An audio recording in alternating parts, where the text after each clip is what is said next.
if you own a small business or you like supporting small businesses that deliver their products and service via e-commerce and you buy from their website, listen up. Make sure you stay to the end of this video because I'm going to break down the pros and cons of this new UPS deal.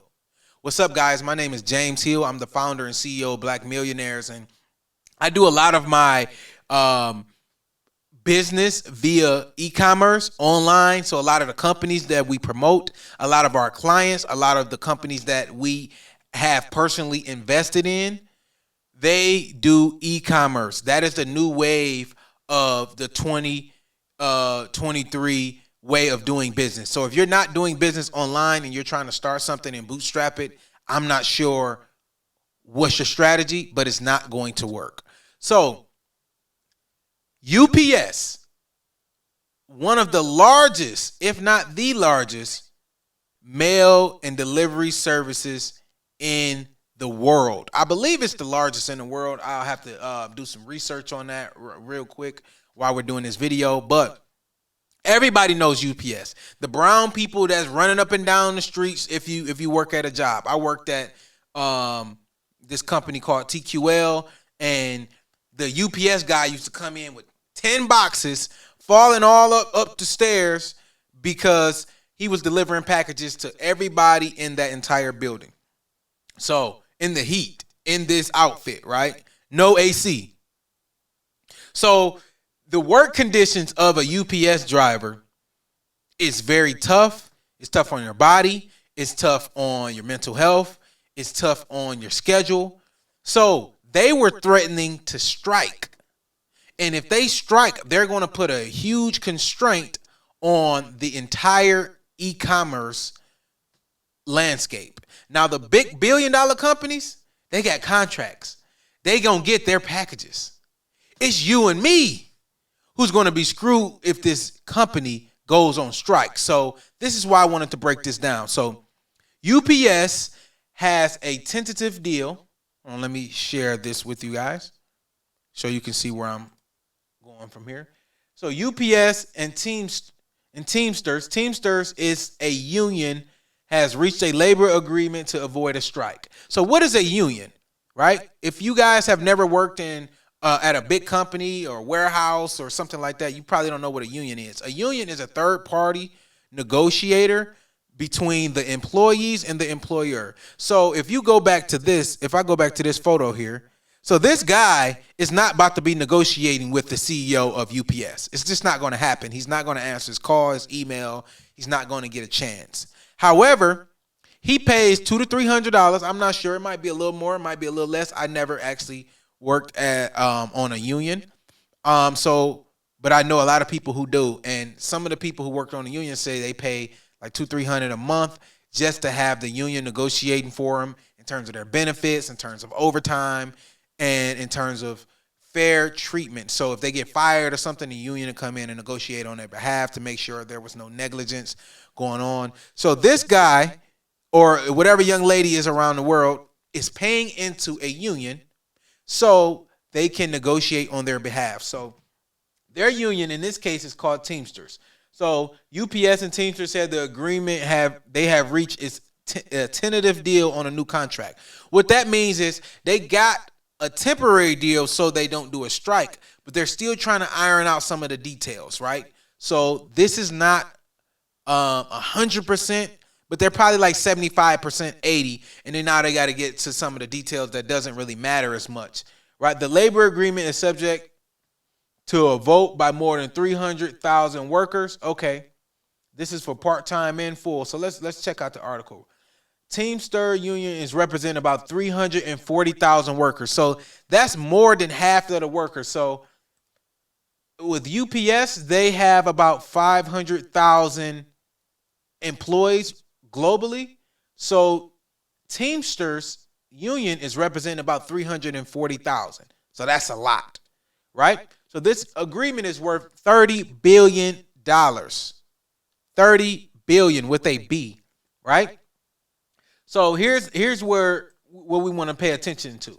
Existing part-time workers will get a raise to at least $21 an hour, right? $21 an hour. Part-time work was a sticking point in the negotiations. So that means they're really negotiating for the part-time worker, the single mom who works a full-time job but is still trying to make ends meet, and she picked up a part-time seasonal job during the holidays so she can have enough money to pay for her kids' Christmas gifts. The college student who's trying to work through school and his parents left him alone, so now he got a part-time job at UPS trying to pay for his books. These are the people that was a sticking point here, and they got a win, which is $21 an hour. When I was working in college and I was broke and I was trying to come up, $21 an hour was like a career I was striving to get. But now these people are getting $21 an hour. So let's clap it up for them, right? But it's two sides to every story, so make sure you stick around. Full-time workers will get an average of $49 an hour. That's six figures. That's a six-figure salary. That is a six-figure salary, meaning the average employee that works for UPS will get a six-figure salary. So side note, if you need a job, UPS is probably the way to go.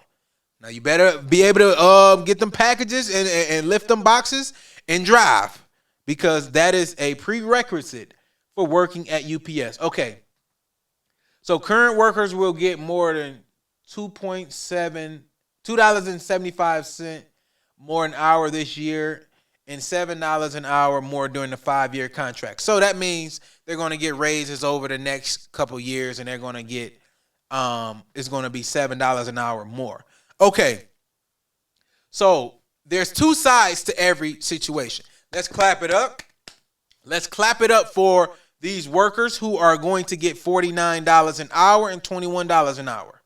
However, as a small business owner, you are facing an issue, because a lot of people price their shipping into their products. So if the shipping goes up, because this is corporate America, this is America, right? The CEOs is not about to take a pay cut. The executives are not about to take a pay cut. The managers are not about to take a pay cut. So that cost is going to go over to who? The business owners. And the business owner's like, well, I can't take this cost. I'm a small business owner.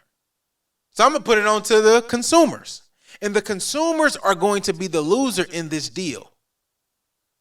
Okay, so I see a lot of people clapping about this, but there's always two sides to an equation. So if you are a consumer, you are in trouble, because shipping prices increases are on the way. Consumers are in trouble. Shipping price increase on the way, right? So here's I just did a fake order here on one of the websites that I use to train some of my team members and train some of our clients that we have coming through that use Shopify. They're not sponsoring this video, by the way. They need to be. But let's zoom in real quick so you guys can see this. Okay, so right now we're gonna do just a plain Black Millionaires tee, a wristband, and a card holder. Okay, let's go down. Okay, shipping this via UPS priority, we're looking at $7. Shipping it ground is $4. UPS, which we prefer, is $7. It gets there in one business day. That's phenomenal. That meets the standards of my company, right?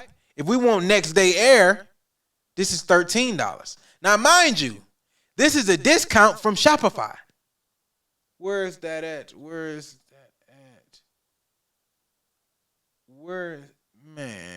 Hold on. This is a discount from Shopify. Hold on, let me try to find it where it says discount. Okay, here we go. Shopify plan discount. So let's go here. So it would be $17 based on the weight, but the Shopify plan, I'm getting $6.99. I'm calling cap on that. I don't know if it's you're getting that much of a discount, but I know it's higher if you actually go in the store. Um, but look at these prices here, right? We can live with these prices. These are 2023. But guess what? Now that this $30 billion, now that this $30 billion agreement has hit the lawyers and the union leaders and the employees and the CEOs of UPS, now the shareholders of UPS, they're like, what the hell? We still want to make a dividend. We still want to make an increase. So they go back to the executives and say, how do we fix this $30 billion problem? Well, instead of it being $6.99, it's going to be $9.99. Extra $3, 40% increase. Instead of next day air being $13, $14, it's not going to be $19.99. Instead of next day air early in the morning being $50, now it's going to be $75, $80. So everything is going to go right back into the pockets of the consumers and eat all of their money up. So when you see deals like this and you see headlines like this, yes, you might be an employee and you're going to applaud it. However, there's always a caveat to every deal, right? Congratulations on UPS workers for getting what you would call a fair wage. And newsflash, we live in America. There's never fair wages.